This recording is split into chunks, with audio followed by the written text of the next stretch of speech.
Vamos às notícias do esporte. Carlos Ferreira, chega junto. Bom dia. Bom dia, Márcio. Bom dia a todo mundo.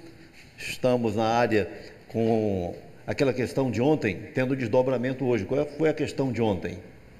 Tivemos a situação de prevenção, né, sobre casos de violência nas arquibancadas, que acabam prejudicando os clubes, né? O placar das punições de Remo e Paysandu na Justiça Desportiva, lá no STJD. O Remo que já foi punido 15 vezes e o Paysandu 14, né? E hoje a gente vai tratar de prevenções que já tivemos aqui no futebol do Pará e que foram abandonadas. Exato. Houve retrocesso dentro disso aí. Daqui a pouco a gente vai. Daqui a pouquinho. Vamos começar com o Paysandu, que teve mais um jogador apresentado como reforço. O zagueiro Wellington Carvalho pode ser opção para a Ilha dos Anjos já no próximo jogo da Série C em Manaus contra o Amazonas. Reforço chegando é algo que o torcedor gosta. Expectativa de dias melhores. O zagueiro Wellington Carvalho aproveitou e falou sobre os desafios. A força, a vontade tem que sobrepor a todas essas situações. Entendo que a torcida esteja assim, até porque o Paysandu é um grande clube no cenário nacional, não é para estar passando por isso, mas pode ter certeza que estamos trabalhando forte para melhorar essa situação e, se Deus quiser, a gente conseguir o objetivo primeiramente é classificar. O jogador está há 11 dias treinando na Curuzu. Com o nome no Boletim Informativo Diário, o BID da CBF, pode ser opção na defesa bicolor no jogo de sábado, contra o líder Amazonas. O Papão tem a pior defesa da Série C, com 19 gols sofridos. Já estou há mais de uma semana treinando com o grupo, estou me dedicando bastante, trabalhando com o professor aí para ver como é que vai ser o momento certo. O carioca de 30 anos começou nas categorias de base do Fluminense. Ano passado estava no futebol da Indonésia e agora vai vestir a 9ª camisa na carreira, em momento delicado que o Paysandu está beirando a zona do rebaixamento. Antes de eu vir, eu já sabia disso, que o torcedor do Paysandu, torcedor exigente, cobra bastante e nada mais do que o normal, porque por ser uma grande instituição. A gente não pode estar nessa situação, a gente tem noção disso, por isso estamos trabalhando forte para a gente melhorar os resultados e, consequentemente, melhorar a nossa posição na tabela e em busca dessa classificação aí. Bom, quando nós dizemos que o Paysandu tem a defesa mais vazada do campeonato, que tomou 19 gols, é bom não restringir a responsabilidade por esse número aos jogadores que formam a linha de defesa. Você fala sempre sobre isso. Tem um sistema de defesa que inclui outros jogadores de outras posições, né? Todos. Exatamente. Futebol, gente, é o seguinte. Vamos considerar aqui 90 minutos. Os jogos estão durando agora em torno de 100 minutos. 100, né? O acréscimo está lá em cima, né? Pois é. Então, raciocinemos aqui com 100 minutos. Quanto tempo o jogador passa com a bola no pé? Em média, 1 minuto e meio. Alguns chegam a 2 minutos. Sim. Então, 98 minutos. O tempo com bola no pé é inexpressivo. O que o jogador faz enquanto está sem a bola? Ele marca. Ele recompõe o sistema de marcação. E os times mais competitivos são esses, que sem a bola recompõem o sistema de marcação. Os mais competitivos são aqueles que retomam a posse de bola com menos tempo possível a partir do momento em que há a perda, que é a história do perde e pressiona. Para fazer esse perde e pressiona, para fazer a transição defensiva, que é essa recomposição das linhas, esse sistema, o time tem que estar muito bem condicionado fisicamente. Infelizmente, não é o caso do Paysandu, que é também, antes de ser o time mais vazado do campeonato, é o pior preparo físico do campeonato. Esse é o ponto. E não é coincidência, não é, Ferreira?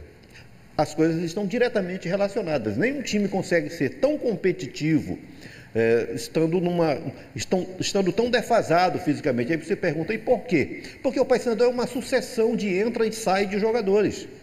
E contratando jogadores que chegam totalmente fora de forma, alguns com idade avançada, para praticamente fazer do Paysandu um spa. O clube paga o preço com o fracasso da campanha no campeonato. Simples assim. O Paysandu é uma colcha de retalhos dentro do campeonato. Então, nesse entra e sai, não consegue ter um time homogêneo no seu estágio físico, não consegue ser competitivo, não consegue jogar em bloco. Esse é o ponto. E você mostrou até o caso daquele gol do Floresta, né, no jogo na Curuzu, que foi um caso típico, né? Os jogadores dando aquele espaço grande, os jogadores do Floresta chegando com facilidade, né? Quando foi que o Paysandu não deu espaço para o adversário? Foi no jogo de Ponta Grossa contra o Paraná, quando o Paysandu formou um bloco defensivo, ficou todo atrás, só se defendendo, e uma ou outra bola tirada para o ataque ali para arriscar num contra-ataque e lançamento. Foi uma opção feita ali de uma grande retranca. Fora disso, o Paysandu foi um time que deu muito espaço para os seus adversários. O Hélio dos Anjos chegou e disse que para ele intensidade é algo inegociável. Quando ele disse isso, ele demonstrou que ele não sabia o que ele estava recebendo.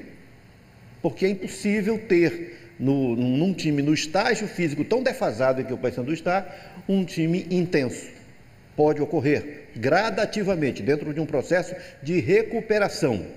Mas o Paysandu paga o preço de um planejamento totalmente absurdo, que não dá nem para chamar de planejamento lá no começo da temporada. O Paysandu não fez um projeto para o futebol, foi fazendo as coisas de orelhada, compondo o seu elenco de qualquer jeito e deu no que deu. Aí uma situação que agora é de muita apreensão, porque vai se desenhando uma briga contra rebaixamento para o futuro do Paysandu. Bom, Ferreira, lá no Remo, os jogadores estão atentos aí, fazendo aqueles cálculos para ver a pontuação necessária para alcançar a classificação para a próxima fase da Série C. Então, ver o copo meio cheio ou meio vazio ajuda a interpretar situações pessimistas ou otimistas. Se você acha que as coisas não vão dar muito certo, copo meio vazio. Mas se você acredita, aposta, meio cheio. A situação do Remo na Série C pode ser vista a partir dessa interpretação. E há quem veja o copo com bastante água. Depois de 11 rodadas, a equipe não entrou no G8, a zona que classifica as 8 equipes que vão disputar a fase que vale o acesso para a Série B.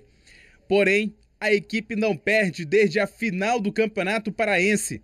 Já são 8 partidas, 7 delas só na Série C. A gente sabe que, olhando o mapa todo do campeonato, é uma situação onde a gente se encontra numa posição ainda um pouco indelicada, só que quando eu olho para os últimos 7 jogos e vejo que a nossa equipe tomou apenas 2 gols na competição, 5 dos jogos a gente não foi vazado, o nosso time está com um padrão de jogo interessante e aonde a gente tem ficado muito mais perto das vitórias do que de perder as partidas, eu prefiro olhar com o copo mais cheio, meio cheio, do que olhar para o lado negativo. Até porque eu procuro sempre, nos momentos difíceis, olhar para algo que me traz uma esperança de melhora. E quando eu olho para esse cenário, eu fico confiante que a gente vai conseguir alcançar o objetivo. Faltam apenas 8 jogos para o fim da primeira fase. Ano passado, o Remo chegou na reta final, na 8ª posição, depois de vencer o Ferroviário por 2-1 na antepenúltima rodada. Mas não conseguiu vencer nas 2 últimas. E na 19ª, saiu do G8, depois de perder para o Botafogo de São Paulo por 2-1. Mas a gente tem que olhar para frente e buscar os 3 pontos em casa e depois pensar no próximo jogo, porque não tem segredo, a situação é essa, a gente precisa coletar os 3 pontos e olhar para frente, para o próximo jogo. É isso que a gente precisa fazer, focar em jogo após jogo, para que na 19ª rodada a gente esteja entre os 8. Vamos colocar 2 olhares aqui para o time do Remo. Se nós olharmos para o Remo sem a posse da bola, o Remo marcando, é um time que dá toda a esperança. Os números lembrados aí pelo Rodriguinho, o Remo na era Catalá, nos 7 jogos da era Catalá, tomou apenas 2 gols. Então, e havia tomado 9 gols em 4 jogos anteriores. Então houve uma grande evolução do Remo em competitividade nas suas funções sem bola. O Remo com posse de bola é o que causa apreensão, porque é um time que mostra sérias limitações, uma certa dificuldade para fazer gol, mas tem essa consistência sendo construída. E o técnico Ricardo Catalá disse em determinado momento o seguinte: ele teve que fazer os trabalhos que são feitos em pré-temporada, ele teve que fazer no início do trabalho dele no Remo. Encontrou um time em defasagem física. É a mesma história. É impressionante como isso se repete todo ano aqui no Remo, no Paysandu. Situações de defasagem física. Aí tá, ok. está resolvendo essa questão. Diz o técnico Ricardo Catalá o seguinte: o Remo vai viver um outro estágio na reta final, nas últimas 6 rodadas, pela projeção que ele fez, é isso, lá para as últimas 6 rodadas, que é o último terço da primeira fase, é onde ele acha que o Remo vai dar o sprint, vai chegar, vai construir a classificação. Precisa, obviamente, ter essa melhora no seu rendimento no ataque. Fez 2 contratações para reforçar o ataque. Rafael Silva jogou a partida contra o Figueirense, ou melhor, esteve em campo, foi uma figura apagada, já por um ato de indisciplina, está sendo desligado do elenco. A outra esperança criada, Elton, chegou fora de forma, teve atuação discreta na partida contra o Floresta lá no Ceará, mas o Remo faz um trabalho para recuperar esse atleta, para ele ser um diferencial ainda dentro da competição. E como o Remo vem tendo problemas na lateral esquerda, porque o Leonan vira e mexe está lesionado, e o Kevin até agora também ainda não transmitiu confiança, então o Remo está investindo para contratar o lateral Evandro do Águia, titular do Águia na Série D, em pleno ritmo de jogo, pode ser uma contratação anunciada em breve pelo Clube do Remo. Então o Remo vai tentando se ajustar aí e tem no fim de semana, não no fim de semana, no início da próxima, né? Na segunda-feira, tem o jogo contra o Operário. Se o Remo, nas últimas 7 rodadas, Márcio, tomou apenas 2 gols, o Operário, dentro do mesmo período, só tomou 1. E é um time que está há 5 jogos sem tomar gol e que tomou apenas 6 gols no campeonato até agora. Olha o comparativo. O Operário, em todo o campeonato, tomou 6 gols, o Paysandu tomou 19. 3 vezes mais. Olha a diferença aí. Então o Remo pega um adversário que nós chamaríamos de encardido no jogo da segunda-feira, esse time do Operário. Time enjoado, porque é muito consistente no seu sistema defensivo. Ferreira, voltando a falar do assunto de ontem, né, as punições aos clubes paraenses por conta de atos de torcedores na arquibancada, enfim, atirando objetos, brigando. E você segue com esse assunto hoje, destacando como os clubes podem se prevenir em relação a isso, o que já houve muito no passado, né? O grande ganho que nós tivemos, Márcio, não é obra dos clubes, que é a presença do judiciário nos estádios, através do juizado do torcedor. Nós temos algumas imagens aqui para mostrar para vocês. Então, essa é a grande conquista, né? O tribunal presente nos estádios, com a Defensoria Pública, com a OAB, com as polícias, o trabalho conjunto que é feito para punir infratores ainda no estádio, através da transação penal. Isso melhorou muito a conduta nos estádios, mas, infelizmente, ultimamente a gente vem tendo muitos casos muito frequentes, que têm levado os clubes a punições. O Paysandu, né? O Remo teve a sua última punição de 2014 para 2015, e o Paysandu vem nessas sucessivas punições. Nós já tivemos algumas providências aqui para melhorar essa conduta, ou pelo menos para ter atenuantes aí as consequências dessa conduta, como o túnel inflável. Você lembra que havia no campo? Eu vou mostrar um túnel aqui que está na rua, só para vocês lembrarem o que havia nos campos aqui em Belém. Nós temos essa foto aqui desse túnel inflável, só para vocês entenderem. Então, na Curuzu, no Baenão, no Mangueirão, nós já tivemos esse recurso sendo utilizado, que é a proteção para os atletas e para a arbitragem na saída de campo, ou até na entrada em campo, mas principalmente na saída, naquelas situações em que os torcedores arremessam objetos, principalmente no caso da arbitragem. Aí um árbitro entra aí, ele está seguro. Outra coisa, os clubes já trabalharam com campanhas educativas, né, campanhas de conscientização para os torcedores. Você pode até dizer, essas campanhas não resolvem nada, isso não ajuda em nada. A lei prevê que quando o clube toma uma providência como essa que eu mostrei aqui, dos túneis que eles já tiveram e não tem mais, e isso é custo zero, porque é um espaço de publicidade. Sim. Não vai gerar custo para o clube. Quando se faz a campanha de conscientização, e isso é mostrado lá no STJD no julgamento, além da providência de identificar o infrator, registrar a ocorrência na polícia, anexar o documento à súmula, entregar imediatamente ao árbitro, quando essas providências são tomadas, o clube consegue evitar a punição. O Remo, por exemplo, foi julgado na sexta-feira e não foi punido porque tomou essa providência de apresentar o infrator e a lei foi aplicada ao infrator e não ao clube. Quando o clube não faz isso, o clube assume. Então, nós já tivemos alguns passos à frente e houve um recuo, houve um retrocesso, houve um relaxamento e tudo voltou.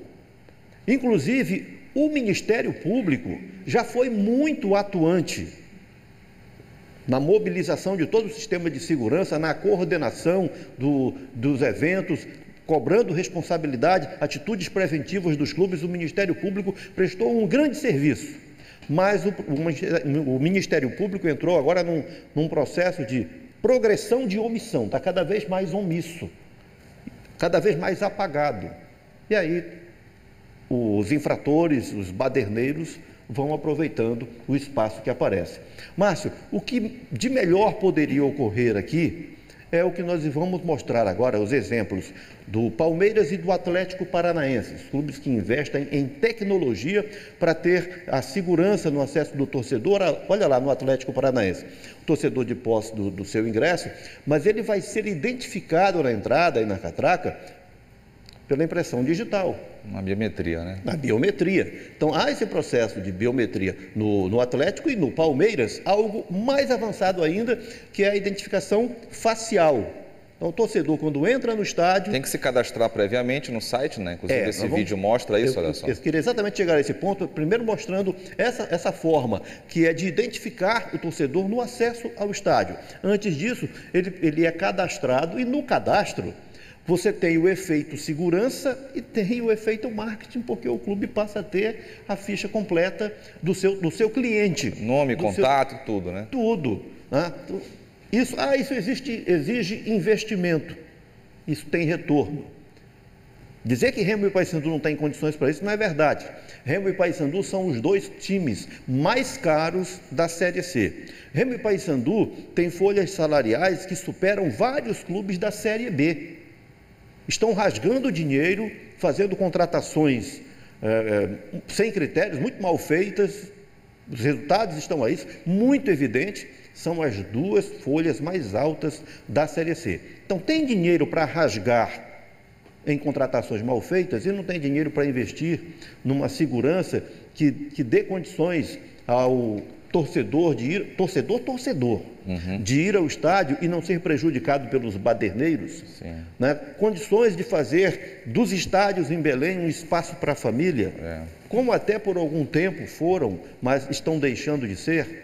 Isso é falta de responsabilidade, isso é falta de compromisso. Condições existem, acabamos de mostrar que já tivemos alguns passos à frente e que houve recuo, houve retrocesso. E, Ferreira, inclusive, essa questão de identificar o torcedor, ela é muito importante, porque certamente o torcedor que vai fazer bagunça, o infrator, ele não vai se cadastrar. E no passado, já houve, inclusive, a identificação ajudou a polícia a prender pessoas que eram procuradas, né? Exatamente. Com a presença do juizado do torcedor, com a presença do judiciário no Mangueirão, ocorreu lá em jogos entre Remo e Paysandu, de a polícia prender quem tinha mandado de prisão e estava solto.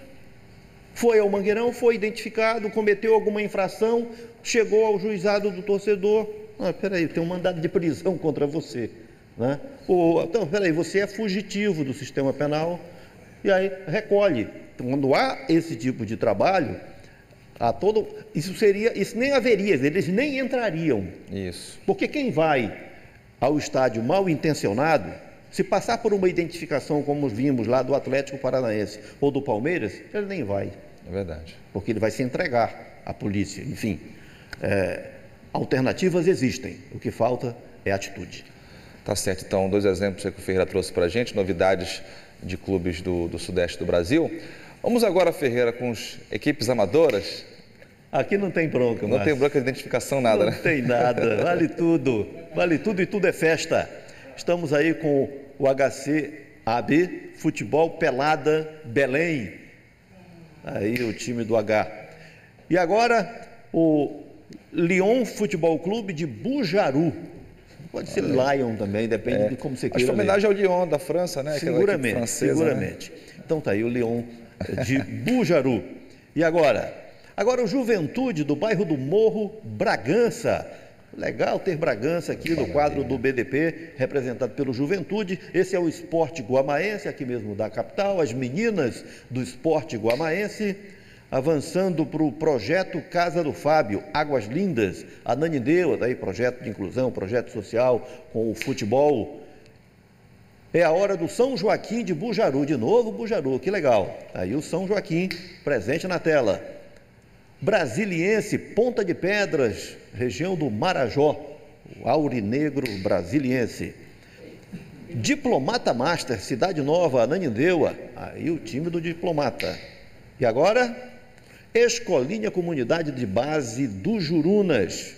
Boa, legal que a gente está tendo a presença da criançada projetos, e né? Principalmente através desses projetos de inclusão social.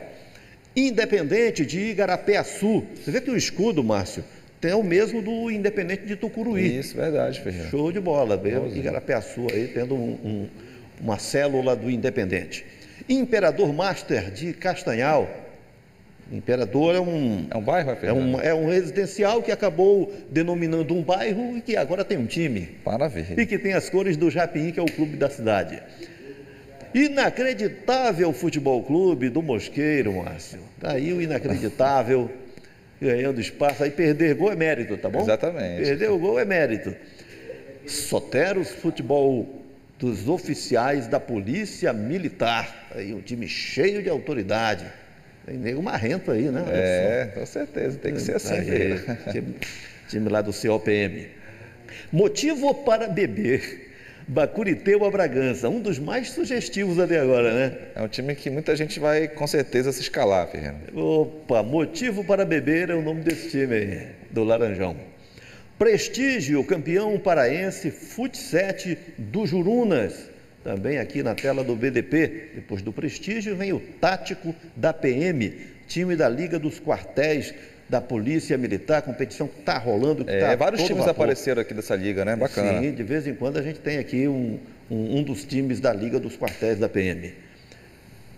Bragantino Master de Barcarena. Nós mostramos o Independente com o mesmo escudo do Independente de Tucuruí, em Igarapeaçu. E agora temos o Bragantino Master, que é de Barcarena. E agora o Remo Amigos da Pelada, do Moju, aí os azulinos do Moju, fechando o desfile dos amadores desta quarta aqui no BDP. Muito bem, Ferreira. Daqui a pouco você volta. Fechado, valeu. Até mais. Voltamos com o esporte. Carlos Ferreira, destacando aí a Série C do Brasileiro. Estamos naquele período de projeções, né, Ferreira? A gente vê aí Remo Paysandu com alguns pontos. Quanto poderia chegar para classificar? A situação é essa de momento, né? Exatamente, Márcio. As projeções iniciais eram que para a classificação a pontuação mínima seria de 30 pontos. Certo. Mas o comportamento dentro da competição indica que 28 pontos já gera a possibilidade 28, da classificação. Né? 30 seria a pontuação de segurança, com 28 já existe possibilidade.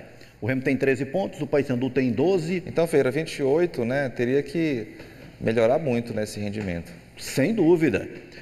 24 pontos ainda vão ser disputados. O Paysandu tem 12. Precisaria de o quê? 12 para 28, faltam 16, né? Olha só, em 24. Em 24, vai né? dar um aproveitamento em mais de 66%. Teria que ser 5 vitórias e um empate. E o Remo, que tem 13 pontos, dependeria de pelo menos mais 15 pontos, no mínimo mais 15 pontos. 5 vitórias. Dentro desses 24 que estão pela frente. Aí é uma questão, gente, de definir o olhar. Se você olha para o copo meio cheio ou meio vazio, não é, André Lohan? A expressão ver o copo meio cheio ou meio vazio ajuda a interpretar situações pessimistas ou otimistas. Se você acha que as coisas não vão dar muito certo, copo meio vazio. Mas se você acredita, aposta, meio cheio. A situação do Remo na Série C pode ser vista a partir dessa interpretação. E há quem veja o copo com bastante água. Depois de 11 rodadas, a equipe não entrou no G8. a zona que classifica as 8 equipes que vão disputar a fase que vale o acesso para a Série B. Porém, a equipe não perde desde a final do Campeonato Paraense.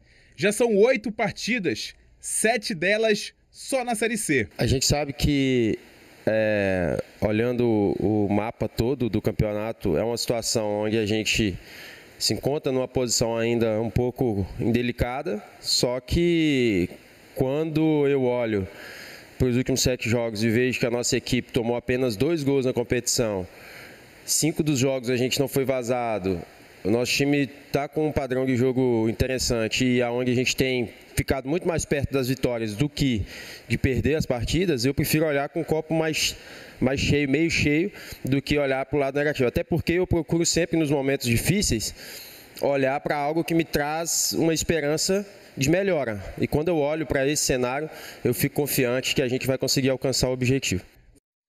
O Rodriguinho tem razão, os números construídos pelo Remo são significativos. É um time que está a 7 jogos da Série C, mais o último jogo do Campeonato Estadual, portanto 8 jogos sem perder. Na Série C, nesses últimos 7 jogos só tomou 2 gols, ok, então você vê que tem muito mérito do Remo sem bola, no serviço de marcação. Agora, em produção de artilharia é que está devendo, precisa melhorar para atingir o objetivo. E o Paysandu, Ferreira? Paysandu vive um estágio muito mais preocupante, com um caso de séria defasagem física no meio da competição e segue com seu entra e sai de jogadores. Já há mais um apresentado, é o Wellington Carvalho.